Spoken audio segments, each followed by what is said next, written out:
या इसके पहले हम लोग 11 तक सुन चुके थे। जी।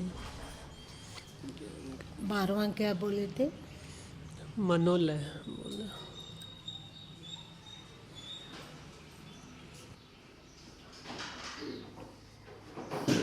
मनोलय के पहले है क्रिया।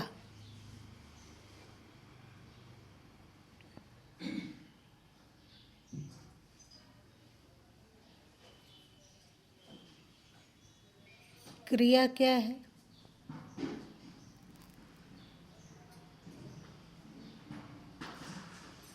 किसी काम को करना या होना क्रिया कहलाती है व्याकरण की भाषा में। मुझको लग रहा है कि अध्यात्म की भाषा में भी क्रिया की बात आ रहा है, क्रियाशील हो, अंग प्रत्यंग से और उससे सात्विक कर्म हो, इस पर शायद चर्चा हो। मन से सात्विक हो, बुद्धि से सात्विक हो, विचार से सात्विक हो, ऐसा कर्म करें, मुझे माता पता चले। और सब बोलो कोई कोई। एक बार कर्म, क्रिया और लीला पर सत्संग हुआ था सुबह में। कर्म में था कि शरीर से जुड़ के हम लोग जब कोई भी कार्य करते तो कर्म, और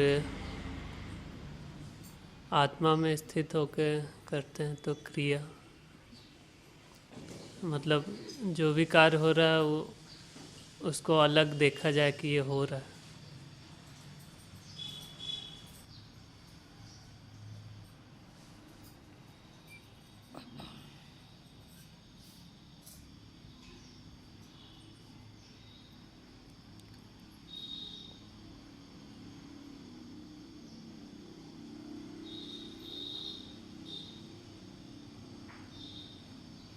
कर्तापन के भाव से मुक्त होकर जब कर्म किया जाता है तो उसे क्रिया कहते हैं।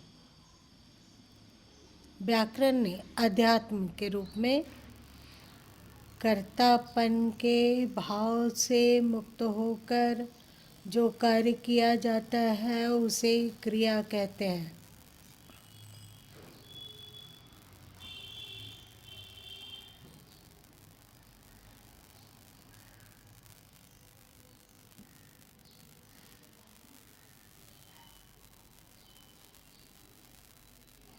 अभी हम लोगों से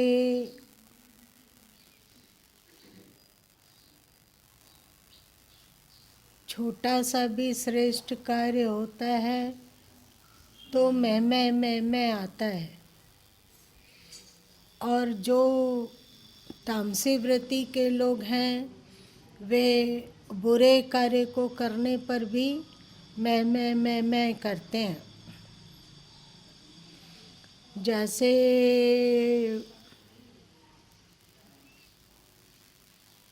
कोई दुष्ट दस्यु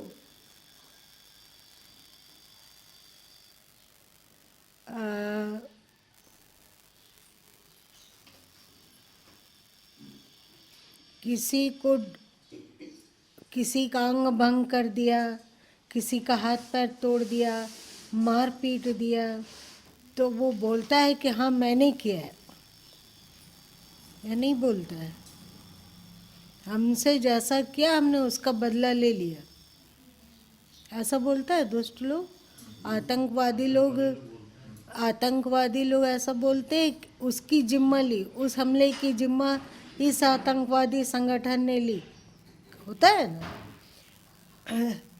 तो दुष्ट लोग अपने बुरे कार्य में भी खुलकर मैं करते हैं, और राजस लोग कोई भी जब श्रेष्ठ कार्य करते हैं अश्रेष्ठ कार्य को तो छुपा लेते हैं, अश्रेष्ठ कार्य में पर्दा डाल देते हैं, और श्रेष्ठ कार्य में मैं करते हैं।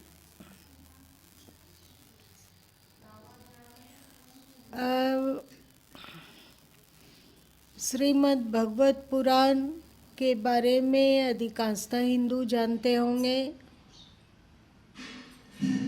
गीता को अधिकांशतः हिंदू जानते होंगे, पद्म पुराण, विष्णु पुराण इत्यादि को भी लोग जानते होंगे। तो पहले बताओ कि यहाँ पर कोई है जो कि भागवत पुराण पढ़ा है? तुम पढ़े, तुम पढ़े। और कोई बहन लोग में? तुम लोग, तुम पढ़े हो। और कोई भाई लोग में? नहीं पढ़े। तुम लोगों को पता होगा कि 6 साल तक की अवस्था तक पहुँचते पहुँचते श्री कृष्ण ने अनेक असुरों को स्वर्ग भेज दिया, मार डाला, धरती को उसके आतंक से मुक्त किया। क्या कहीं पर ऐसा है लिखा हुआ कि श्री कृष्ण ने कहा कि मैं बचपन में इतने आतताइयों को मार डाला था, मैंने उतनी कम उम्र में इतने आतताइयों से धरती को मुक्त कर दिया था? ऐसा कहीं लिखा हुआ है? अथवा उनमें क्या ज्ञान है, क्या योग्यता है, क्या समझ है, ये वे कभी मैं करते उन्हें देखा? अथवा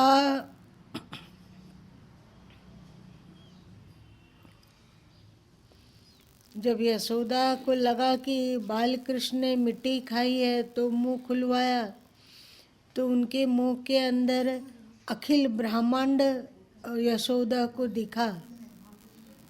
तो श्री कृष्ण ने कहा कि मैंने किया, मैंने दिखाया अपना विराट रूप। अथवा महाभारत युद्ध में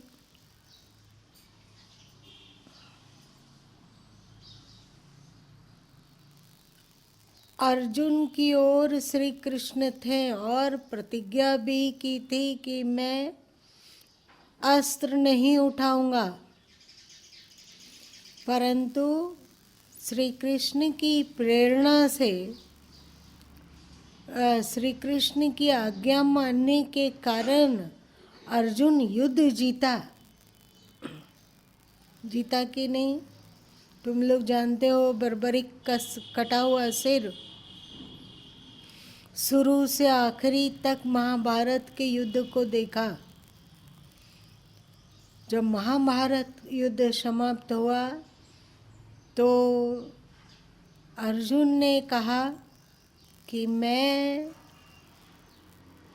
यदि नहीं होता तो हम लोग महाभारत युद्ध जीत नहीं पाते।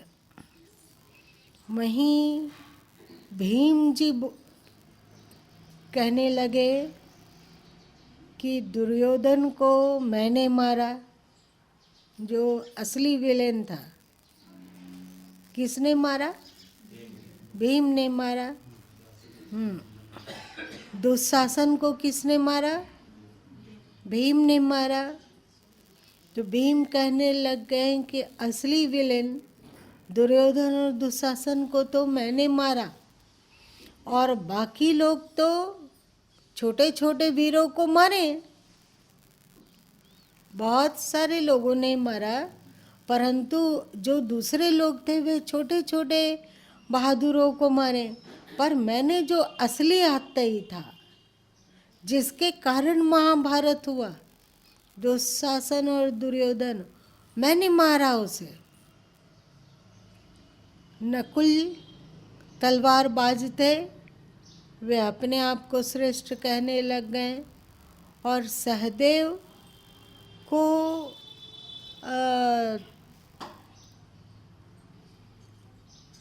भविष्य में घटने वाली घटनाओं का थोड़ा आभास हो जाता था। तो सहदेव का अपना मैं था, युधिष्ठिर का अपना मैं था। उनको लगता था कि मेरे धर्म निर्वहन के कारण ही महाभारत युद्ध जीता जा पाया।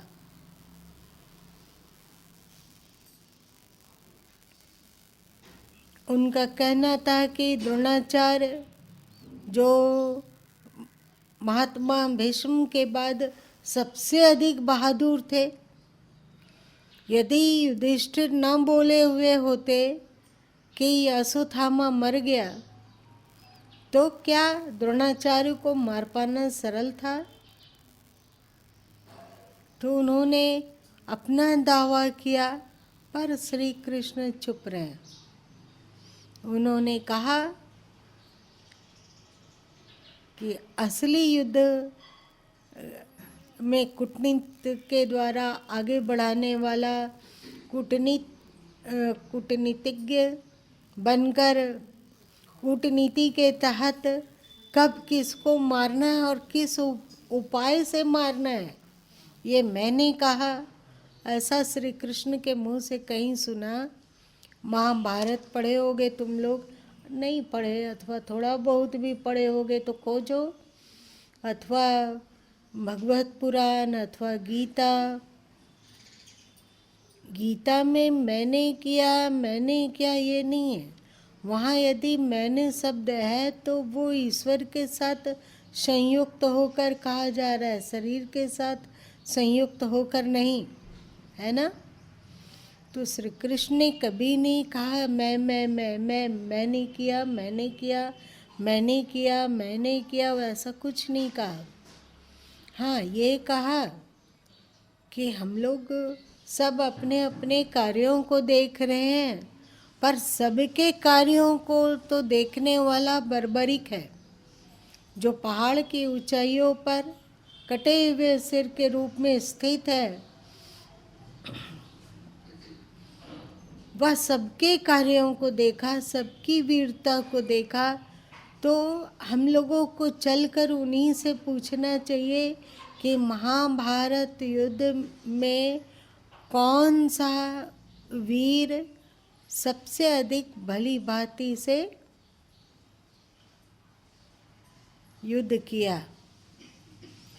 और किसे युद्ध जीतने का श्रेय मिले, ये तो बर्बरिक ही ठीक से बता सकता है। यह बात सबको अच्छी लगी तो पांचों पांडव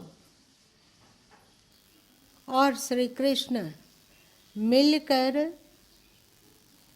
बर्बरिक के पास पहुँचे।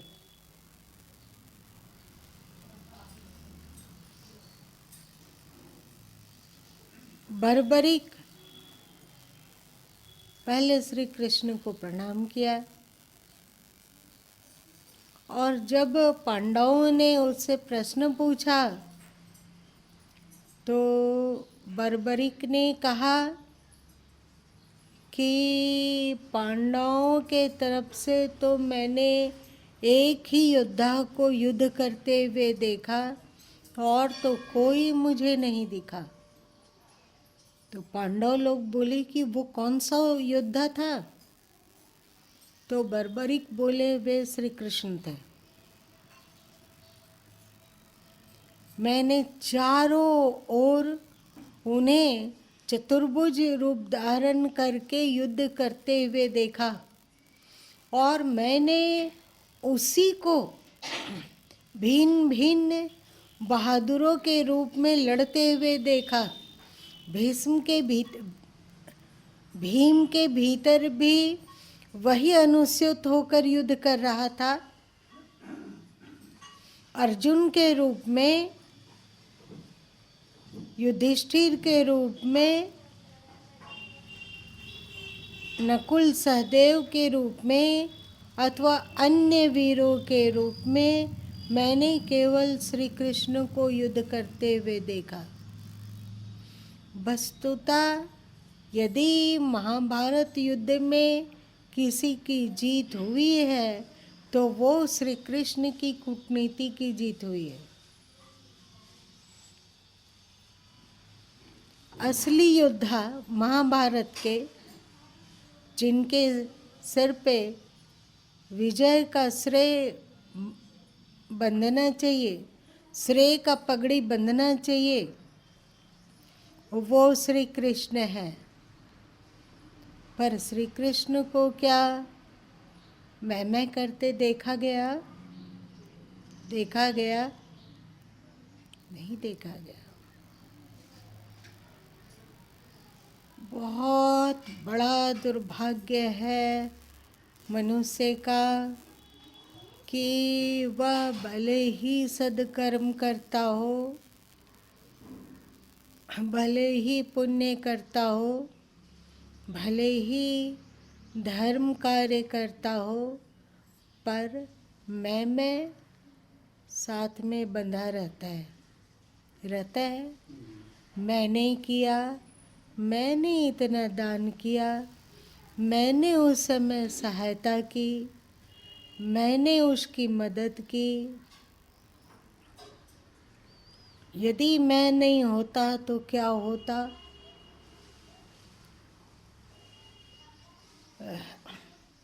बड़ा भाई लोग स्वाभाविक ही अपने छोटे भाई बहनों की तुलना में अपने भाई बहनों के लिए अधिक कार्य करते हैं। किसी को पता है? भाई लोग को नहीं पता? पता है, करते हैं। और जब तक उनका विवाह नहीं होता है तब तक बहन का विवाह करवाना अथवा भाई लोगों को पढ़ने लिखने में मदद करना अथवा बहुत कुछ करते हैं। सचमुच उसके कीमत को नहीं आंका जा सकता है। पर जब विवाह होता है और सभी भाइयों में स्वार्थ प्रवेश कर जाता है तो बड़े भाई बोलते हैं कि याद करो तुम लोगों के बचपन से लेकर अभी तक मैंने तुम लोगों के लिए क्या क्या किया। तुम लोगों को मैंने अपने पैरों पर खड़ा किया, मैंने तुम्हारा विवाह शादी करके तुम्हारा घर बसाया। इस तरह बड़े लोग बोलते हैं कि नहीं बोलते? बोलते हैं। मतलब आप लोग भी बोले हैं।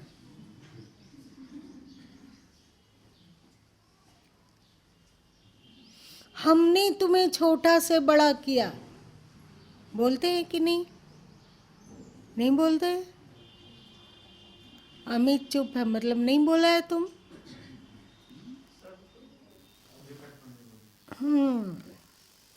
सबको बोलता है क्या?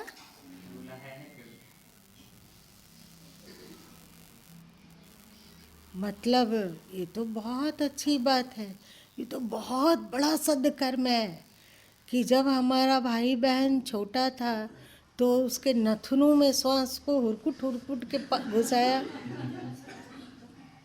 यदि हम लोग उसमें श्वास नहीं घुसाते तो हमारा छोटा भाई बहन मर ही जाता। उसके दिल में धड़कन बनकर खून का फिल्टर कौन किया? मैंने किया। तभी तो बोल रहे ना कि हम बचपन से तुमको बड़ा किए और उनके पाचन में प्रवेश करके भोजन हमने पचाया, तभी वो जिंदा रहा और बड़ा होता गया, है कि नहीं? ये मैं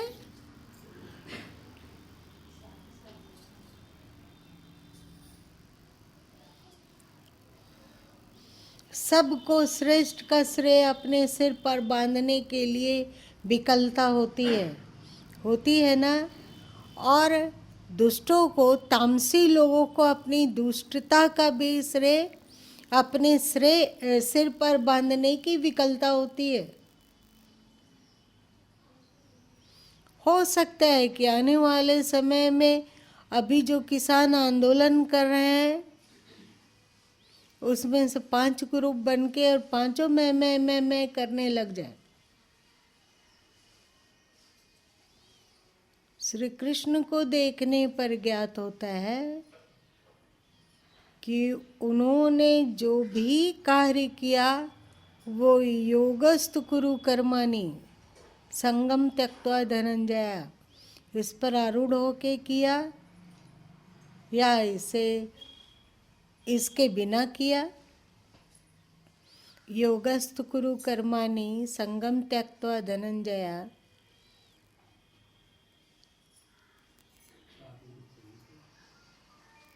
और एक गीता में ये है, ना किंचित करोमिति, मतलब जो स्वरूप है वो कुछ नहीं करता।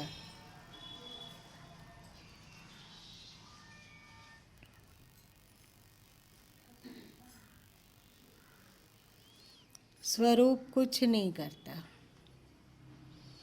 श्री कृष्ण स्वरूपस्थ होकर कर्म करते हैं। ज्ञानी जिनका विशुद्ध चक्र सक्रिय होता है अथवा जो योगस्थ होकर कर्म करते हैं उसका विशुद्ध चक्र सक्रिय हो जाता है। श्री कृष्ण स्पष्ट रूप से कहते हैं, योगस्थ कुरु, योगस्थ होकर कर्म करो। योग मतलब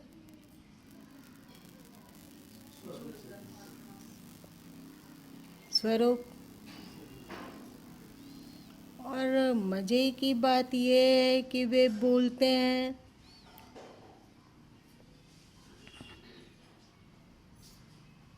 योगस कर्म कौशलम, कर्म की कुशलता योग है। कर्म की कुशलता योग है। कर्म की कुशलता किसे कहते हैं? जब योगस्थ होकर कर्म किया जाए तो उसे कर्म की कुशलता कहते हैं। कर्म की कुशलता का तात्पर्य होता है कर्म करने को ऐसी पद्धति से किया जाए कि वो बंधनकारी ना हो। तुम लोग जानते हो ना कि हम लोग का श्रेष्ठ और अश्रेष्ठ दोनों कार्य बांधने वाला होता है। पाप पुण्य दोनों है बेड़ी, एक लोहा एक सोना केरी। जहाँ पाप दुख देता है वहीं पुण्य सुख देकर बांधता है ना। जहाँ पुण्य स्वर्ग प्राप्त करवाता है वहीं पाप नरक का दुख देता है। इन सब के पचड़े में ना पड़कर हमारी चेतना, हमारी आत्मा मुक्त हो, इसके लिए पाप और पुण्य दोनों से ऊपर उठना जरूरी होता है। पाप और पुण्य दोनों से ऊपर उठने के लिए क्या करना होगा? आत्मस्थ होना होगा। मतलब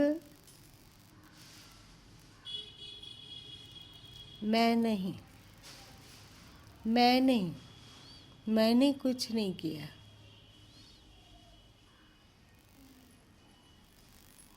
मतलब मैं केवल सत्ता हूँ। सत्ता मतलब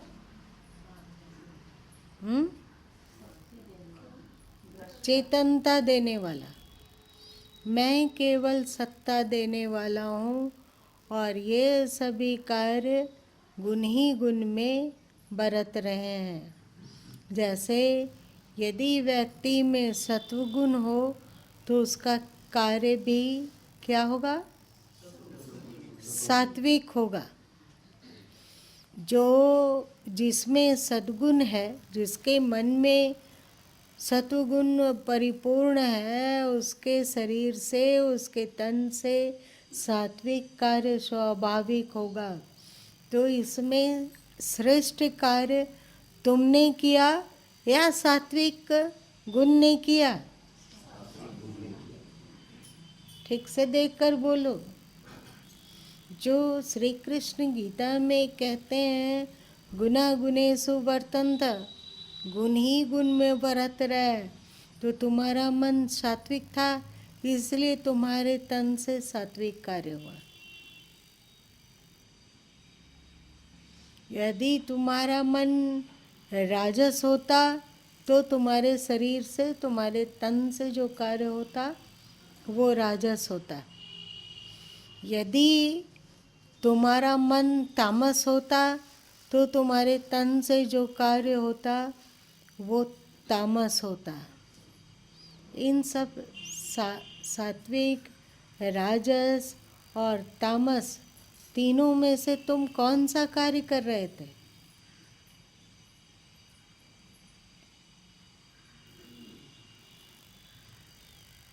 कुछ कुछ तुम लोगों के अंदर में जिज्ञासा है, कुलबुला रही है, जो कि भाषा व्यक्त करने योग्य नहीं मिल पाने के कारण चुप हो। बताओ क्या संदेह लग रहा है कि यदि मन सात्विक है तो तन से सात्विक कार्य हो रहा है, मन राजस है तो तन से राजस कार्य हो रहा है, मन तामस है तो तन से राजस हो रहा है, तामस हो रहा है। इसमें हम तो कुछ नहीं कर रहे हैं। फिर बोलिए। वहाँ पर चारों ओर को श्री कृष्ण ही दिखे, भिन्न भिन्न पांडव के रूप में, पांडव के भाई के रूप में जो भी कर रहे थे वहाँ पर श्री कृष्ण ही दिखाए गए। लेकिन श्री कृष्ण का तो एक लिया हुआ था व्रत कि हम शस्त्र नहीं उठाएंगे, और पांडव के द्वारा तो शस्त्र उठा के ही घात किया गया और विजय प्राप्त किया गया। तो क्या है तो श्री कृष्ण की नीति में फर्क नहीं आया। वस्तुतः श्री कृष्ण ने अस्त्र न उठाते हुए भी कूटनीति का अस्त्र उठाया। अभी इसमें चले जाइएगा तो असली मुद्दा से चूक जाइएगा। ये बहुत ही गहरा मुद्दा है, इसको समझना जरूरी है कि जब मन के तामस होने से तन से तामस कार्य होता है और करने वाला उसका तामस मन है, तो फिर जीव को बंधन क्यों? जीव को दुख क्यों? सही? जैसा मन था वैसा तन ने कार्य किया। इसमें हमने क्या किया? हम दो अलग हैं।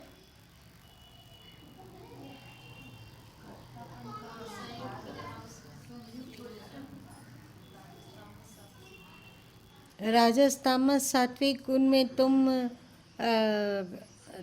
तुम उसके साथ संयुक्त तो हुए और इसलिए उसमें कर्तापन का अभिमान है।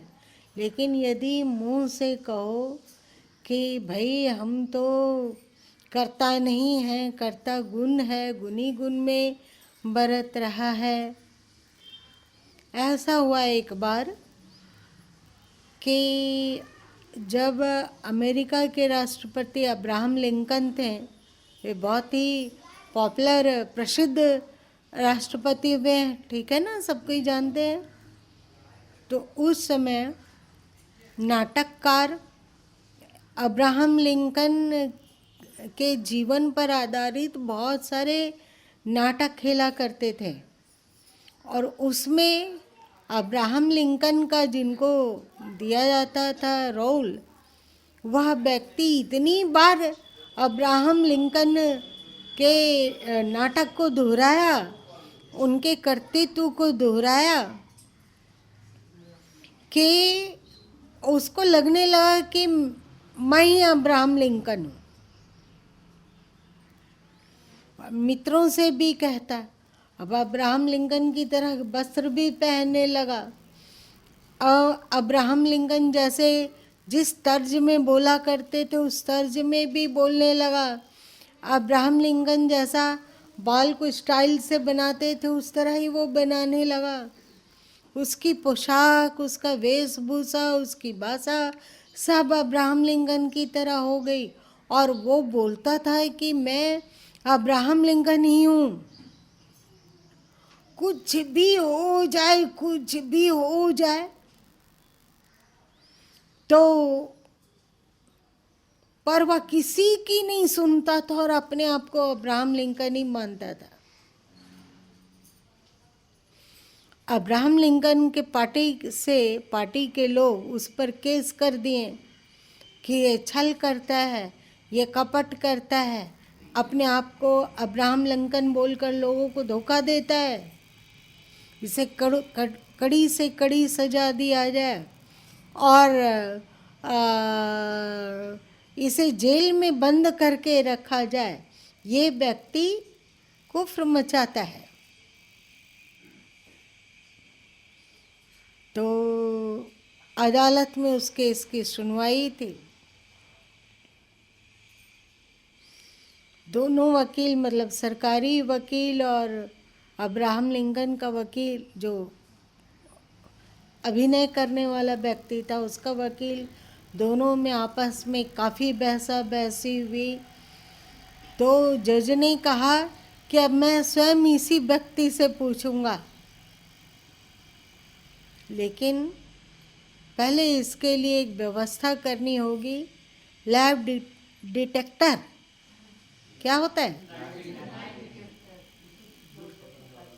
वो मशीन जिस पर खड़ा होके व्यक्ति बोलता है, तो यदि सच बोलता है तो अलग तरीके के का तरंग बनता है, और झूठ बोलता है तो अलग अलग तरीके का वेव बनता है।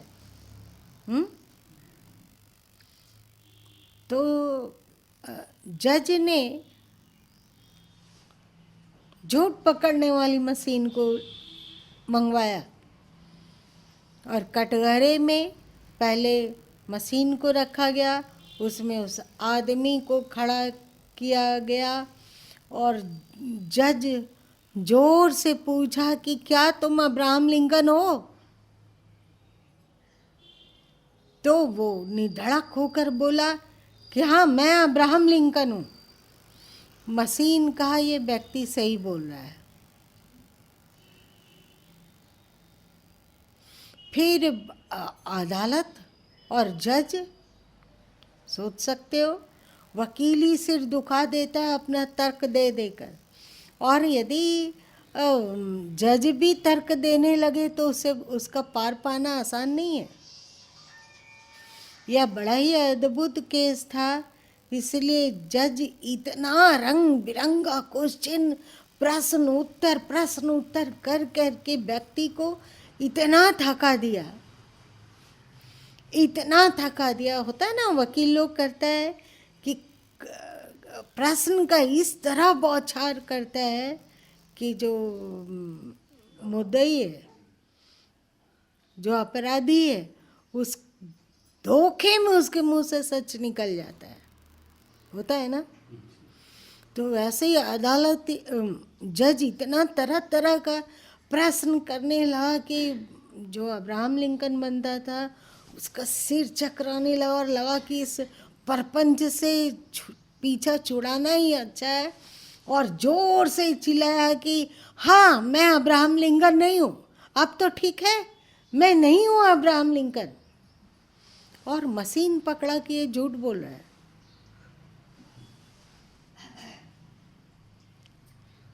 झूठ बोलने पर जिस तरह का तरंग उठता है, उस तरह का तरंग उस मशीन ने दिखाया और कहा कि ये व्यक्ति झूठ बोल रहा है। इसका मतलब उसके मन में इस तरह बात बैठ गई थी कि वो अब्राहम लिंकन है कि अचेतन मन तक पहुंच गई थी, और सचमुच में वो अपने आप को अब्राहम लिंकन मानने लगा था। लेकिन ये सवालों के बौछार के कारण वो बोला कि ठीक है कि मैं अब्राहम लिंकन नहीं हूँ, लेकिन वो मशीन पकड़ा कि वास्तव में ये अभी झूठ बोल रहा है। वैसे ही हम लोग बोलते हैं कि गुण ही गुण में बरतते हैं। तामस मन है तो तामस कार्य होता है, राजस मन है तो राजस कार्य होता है, सात्विक मन है तो सात्विक कार्य होता है, और कर्ता गुण ही है, मैं नहीं। ऐसा यदि तुम लोग बोलो, हम लोग बोलें, तो वो मशीन क्या बताएगा? हम लोग झूठ बोल रहे हैं कि नहीं? और जब हम लोग बोलेंगे कि नहीं, मैं तो इससे असंग आत्मा हूँ, मैं तो चेतन हूँ, ना मैं मन हूँ ना मैं तन हूँ। मन में सात्विक राजस तामस है और तन से सात्विक राजस तामस कार्य हो रहा है, लेकिन ना मैं मन हूँ ना मैं तन हूँ। वह वास्तव में अध्यात्म की दृष्टि से, गीता की दृष्टि से सच बोल रहा है। बोल रहा है कि नहीं? पर मशीन क्या बताएगी? झूठ बोल रहा है। तो क्या अभी हम लोग की स्थिति ऐसी नहीं है? यदि हम लोग बोल भी देते हैं कि सब कुछ करने वाले तो ईश्वर है, ईश्वर किसी को निमित्त बना देता है, तो ईश्वर ने हमें निमित्त बनाया तो धन्यवाद उसे, पर करता तो ईश्वर ही है। हम ये झूठ बोल रहे हैं कि सच बोल रहे हैं? है ये बात सच, पर हम लोगों पर ये बात नहीं घटती है। क्यों? क्योंकि हम लोगों को लग रहा है कि हम करता है, हमने किया, हम करते हैं। ये अचेतन मन तक ओत प्रोत है कि नहीं? तो इसका तात्पर्य हुआ कि हम लोगों में कर्तापन का भाव है। अभी है हम लोगों में कर्तापन का भाव? कर्तापन का भाव है। हम शांत हैं, रहते हैं, हम क्रोध नहीं करते हैं, हम क्रोध करते हैं, हम कलह बढ़ाना नहीं चाहते हैं, हम कलह करते हैं, हम गाली नहीं बकते हैं, हम गाली बकते हैं। इन सब में कर्तापन है कि नहीं? हम नित्य प्रतिदिन पाठ करते हैं, हम नित्य प्रतिदिन ध्यान करते हैं, हम नित्य प्रतिदिन सुमिरन करते हैं, हम हर एकादशी के व्रत को निर्वाह कर रहे हैं। जब से आश्रम में एकादशी का प्रचलन चला तब से निभा रहे हैं। ये हम है कि नहीं? तो इसमें कर्तापन है कि नहीं? तो ये पाप और पुण्य बनेगा कि नहीं? कर्तापन के साथ ही कर्म बन जाता है। कर्तापन होने पर क्रिया कर्म बन जाती है, और कर्तापन के अभाव में क्रिया रहती है। जब कर्तापन ना हो तो कर्म मात्र क्रिया रहती है, और क्रिया फल नहीं देता। क्रिया से शुभ अथवा अशुभ फल नहीं मिलता है। क्रिया मतलब हुआ और वो विलीन हो गया। जैसे तुम लोग आकाश में देखते होगे कि रॉकेट वगैरह गुजरता है तो उसके पीछे से धुआं फेंकता हुआ जाता है, तो आसमान में एक सुंदर से यहाँ से वहाँ उसका धुआं छा जाता है और देखने में बड़ा ही सुंदर लगता है। पर थोड़े ही देर में पीछे तरफ से वो मिटता जाता है, फिर कोई चिंचकार तक भी नहीं रहता है? नहीं रहता है। तो जो जिनका विशुद्ध चक्र जाग जाता है, अथवा जो विशुद्ध चक्र का साधन करना चाहते हैं, उनके जीवन से मात्र क्रिया होनी चाहिए, अथवा क्रिया होती है। बात समझ में आई कि मेरी बात ऊपर से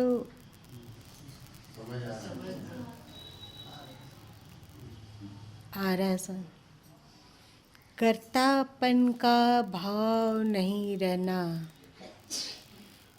कर्तापन का भाव नहीं रहने पर कर्म मात्र क्रिया बनकर रह जाता है। मैं करता हूँ, मैं देखता हूँ, मैं सोता हूँ, मैं खाता हूँ, मैं जागता हूँ, मैं भक्ति करता हूँ, मैं संसार का कर्तव्य करता हूँ। मैं आपका मैं जब तक देह से जुड़ा हुआ है, आपका मैं जब तक आपके मन से जुड़ा हुआ है, आपका मैं जब तक अहंकार से जुड़ा हुआ है, तब तक क्रिया कर्म में बदलती रहेगी और आप वस्तुतः क्रिया नहीं कर्म ही करेंगे। जिस कर्म का शुभ और अशुभ फल होता है और जिस कर्म का जन्म और मृत्यु फल है, जन्म और मृत्यु से छुटकारा नहीं मिल सकेगा। चाहे शुभ कर्म करो, चाहे अशुभ कर्म करो। ठीक है। जब आपका मैं शरीर से हट जाए, मन से हट जाए, भावनाओं से हट जाए, विचारों से हट जाए और आप अपने असंगत्व का अनुभव करने लग जाओ, तो इस शरीर मन इंद्रियों से जो भी कार्य होता है उसके कर्ता तुम नहीं रह जाते और तब वह कर्म मात्र क्रिया बन के रह जाता है और आप मोक्ष को प्राप्त कर लेते हो अथवा मोक्ष की ओर बढ़ जाते हो। थोड़ा सूक्ष्म था, इसीलिए शायद ऊब लग रही है तुम लोगों को।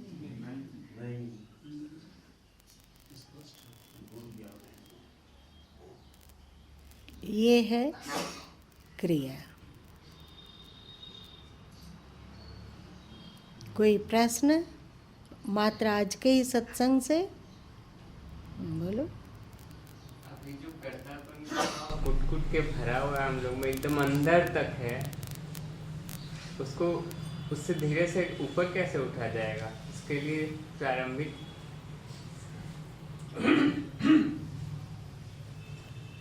बताइए अरुण जी।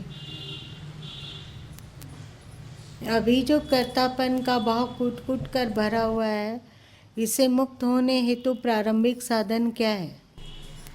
धीरे धीरे मैं अपने ये बोध पैदा करना होगा अपने अंदर कि मैं नहीं कर रहा, मैं निमित्त बना हूँ। जो भी कार्य हो रहा है श्रेष्ठ या अश्रेष्ठ, उसका मैं निमित्त बना हुआ हूँ, मेरे द्वारा नहीं हो रहा है। तो ये बोध धीरे धीरे अपने अंदर में जगाना होगा। खतरनाक। एक बच्चा इससे लिखने के लिए दिया गया कि एक लेख लिखो, लिखना शुरू करेगा कॉपी में, वो तो लिखते लिखते एक जगह तो कहीं समापन होगा उसका और लिख के रख देगा। तो जैसे गाय पर लेख लिखा, कोई चाहे बैल पर लेख, घोड़ा पर लेख लिखा, लिख के रख दिया, समापन हो गया, वहाँ पर छोड़ देगा, कोई किसी कर दे उसका, तो एक लेख तैयार हो जाता है। लेकिन अगर कहीं लेख मैंने लिखा तो ये बोध न करके मेरे द्वारा लिखा गया, ये बोध को पैदा करना। मेरे द्वारा में भी कर्तापन का ही भाव है। मैं निमित्त बना, मतलब मैं निमित्त बना तो भी कर्तापन का है। एक दिन माई को तो लोप करना ही पड़ेगा इसको, तभी ऊपर उठा जा सके। भाई बोले, बोलिए मौर्य जी। मेरे द्वारा हो रहा है, फिर वही गोलमाल कि मैं अब्राहम लिंकन हूँ। ऐसा हुआ था ना कि मुल्ला नसरुद्दीन को एक बार लगने लगा कि मैं बिल्ली हूँ।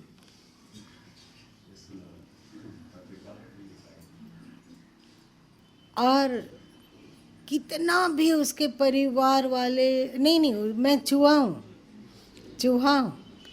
कितना भी परिवार वाले समझाते कि तुम मेरे पिता हो, तुम मेरे बेटे हो, तुम मेरे पति हो, अथवा तुम मेरे भाई हो, कुछ भी, वो तो मैं चूहा हूँ। और बिल्ली को देखते के साथ, कुत्ता को देखते के साथ एकदम वो डर जाता, भागता, छिपता, पर थरथर कँपने लगता।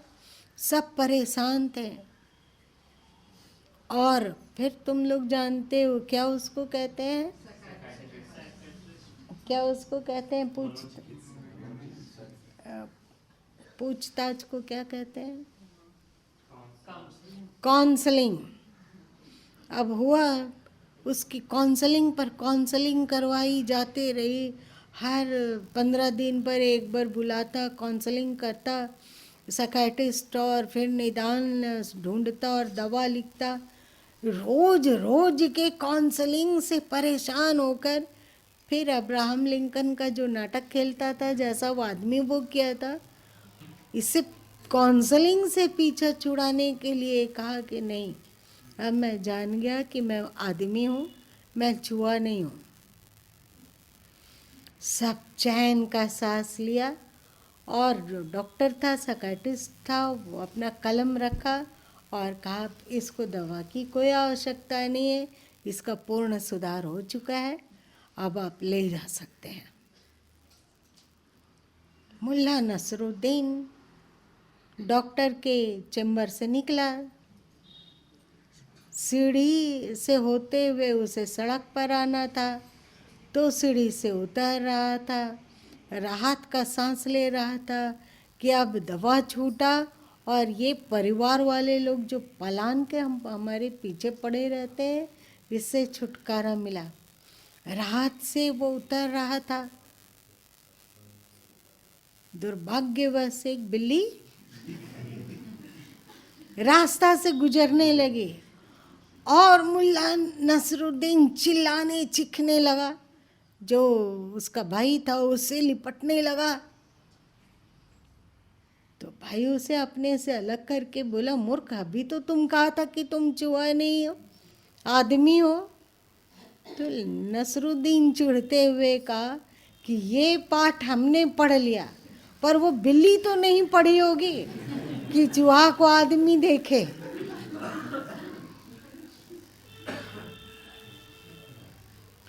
बिल्ली का तो इलाज नहीं हुआ, मेरा इलाज हुआ है कि मैं हूँ चूहा, पर अब इलाज से समझ रहा हूँ कि मैं मनुष्य हूँ। पर वो बिल्ली का तो इलाज हुआ नहीं, वो तू चूहा को चूहा ही देखेगा, देखेगी कि नहीं? तुम मरा ही दोगे तुम लोग। वैसे ही हम लोग भी हैं। मैं नहीं किया, मैं निमित्त बना। यहाँ भी मैं ही है। तो अब क्या करोगे? तुम बोलो अमित। जितना सरल प्रतीत होता है माई उतना सरल है नहीं। सबसे पहली बात की बहुत ही मतलब अगर यही हो जाए तो फिर कुछ करना बाकी ही नहीं रहेगा। अगर ये हो गया, जब बोल रहे हैं कि अगर ऐसा हो जाए या क्या प्रयास किया जाए, तो अगर ये ही हो गया तो फिर कुछ करना ही नहीं रहा है। अब तो फिर हम जिस चीज़ के लिए आए हैं वो हमारा पूरा हो गया। और इसके लिए जो कहा जा रहा है कि हम ये नहीं मानेंगे वो या हम बोलेंगे, तो ये तो वही वाली बात हुई जो भी थोड़ी देर पहले गुरु माँ के द्वारा बताया जा रहा था कि मैंने नहीं किया, मतलब मैं निमित्त में कुछ नहीं, मतलब ये मन के द्वारा शरीर ने किया। ये हम ऊपर से बोल रहे हैं, ये वही होगा। जब जो भी हम बोलेंगे वो उसी तरह से बोलेंगे कि ये मन के द्वारा शरीर ने किया, ये मैंने नहीं किया।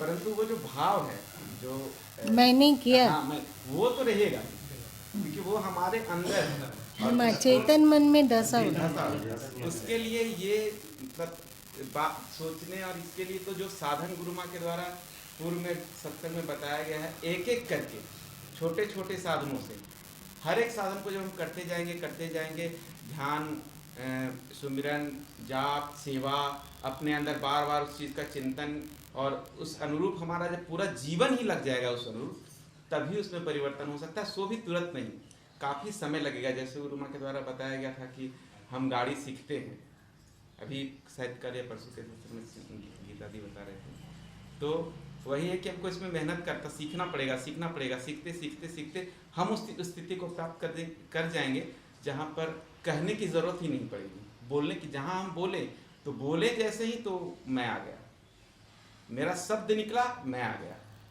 तो वो शब्द जब खत्म हो जाएगा तो, और इसके लिए तो एक एक चीज़ छोटे छोटे साधनों से शुरुआत करनी होगी। एक बार में एकदम हम चाहें कि मेरा मैं ही मिट जाए, ये असंभव है। यहाँ पे भक्ति का सहारा लेना पड़ेगा कि जैसे कि हम लोग सरसमत गुरु के शिष्य हैं, तो जो भी अगर शरीर से कुछ भी हो रहा तो गुरु की शक्ति ही कार्य कर रही है, तो इसमें अपना कर्तापन नहीं रहेगा कि अगर शुभ कुछ हुआ है तो गुरु के द्वारा ही मेरे निमित्त से हुआ है, इसमें हमारा कोई रोल नहीं। तो इसमें धीरे धीरे थोड़ा कर्तापन जो रहता है अहंकार कि मेरे द्वारा हो रहा है, वो जान रहा है कि नहीं, जो भी अगर कुछ भी हुआ तो गुरु की जो शक्ति है वो हमारे अंदर से कार्य कर रही है, इसमें हमारा कुछ भी अपना नहीं है। तो इसको अशुभ गुरु माँ के बारे में सत्संग में ये भी बताया गया कि जो अशुभ भी हो रहा है, जो अश्रेष्ठ कर्म भी हो रहा है, वो भी मैंने तो होगा ही नहीं। जागरूक रहेंगे ना कि श्रेष्ठ है ना एक सदगुरु कबीर साहब की साखी, जो कछु किया सो तुम किया, हम किया कछु नहीं, जो कबों का हम किया तुम ही थे मुझ माही। है, याद है साखी?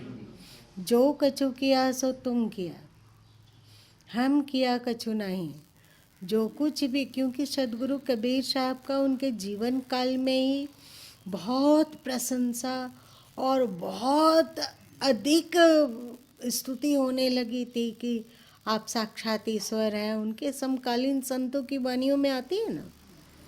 तो सदगुरु कबीर साहब ने कहा कि जो कछु किया सो तुम किया, जो भी श्रेष्ठ कार्य हो रहा है वो तुमने ही किया है, हम किया कछु नहीं, मैंने कुछ नहीं किया। जो कबहूँ का मैं किया, अगर मैं कहता हूँ कि मैंने किया है तो असली बात यही है कि जो कबहूँ का मैं किया तुम ही थे मुझ माई, तो मेरे भीतर तुम ही थे। मतलब अभी हम लोग छुपा के रख रहे हैं कि मैं नहीं किया, इसको शब्द का मुलम्मा से ढकना चाह रहे हैं। और ये सदगुरु कबीर साहब की साखी से होता है कि ईश्वर ही सभी श्रेष्ठ कार्यों का संपादन करता है। इस भाव को श्री सदगुरु कबीर साहब शब्द के द्वारा छुपा रहे हैं। मतलब अभी हम लोग बोलते हैं कि हम सब कुछ को सदगुरु ही करते हैं, हम केवल निमित्त हैं। तो इसमें हम लोग कर्तापन को छुपा रहे हैं प्रारंभ में, और दृढ़ हो जाए तब तो कोई बात ही नहीं, कर्तापन को छिपा रहे हैं। और जब सदगुरु कबीर साहब कहते हैं कि मैंने किया, तो उसमें वे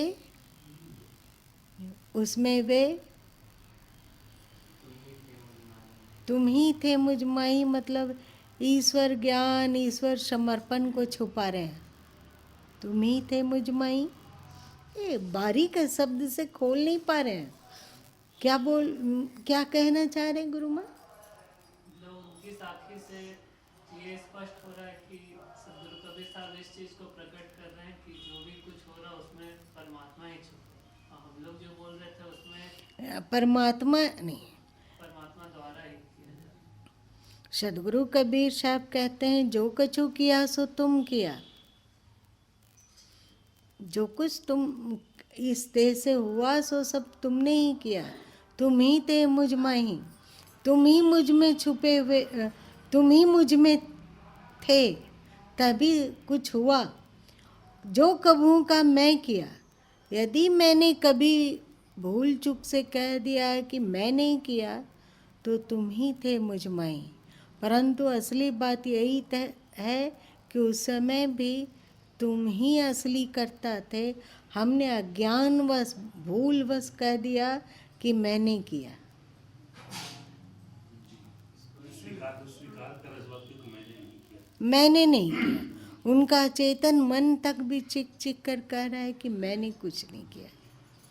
कर्तापन का भाव मिट जाना, कर्तापन के भाव से ऊपर उठ जाने पर जो कार्य होता है उसे क्रिया कहते हैं। और इस साधन में मतलब विशुद्ध चक्र का ध्यान करने पर यह क्रिया प्रकट होती है जीवन में। मतलब कर्तापन का भाव मिटता जाता है। और जो अभी अमित बोला, छोटा छोटा, छोटी छोटी जागरूकता, छोटा छोटा सावधानी, छोटी छोटी सावधानी और होश और सतत चिंतन कि मैं शरीर नहीं, मैं मन नहीं, मैं बुद्धि नहीं, मैं इसका साक्षी, इसको सत्ता देने वाला चेतन आत्मा हूँ। इसका जितना अधिक भीतर ज्ञान धसेगा उतना ही कर्तापन का अकल बाहर होता जाएगा। कर्तापन का भाव हमसे, हम लोगों से दूर होता जाएगा, हटता जाएगा। ठीक है, आज इतना ही रहने दो। कल हम लोग जानेंगे मनोलय। मनोलय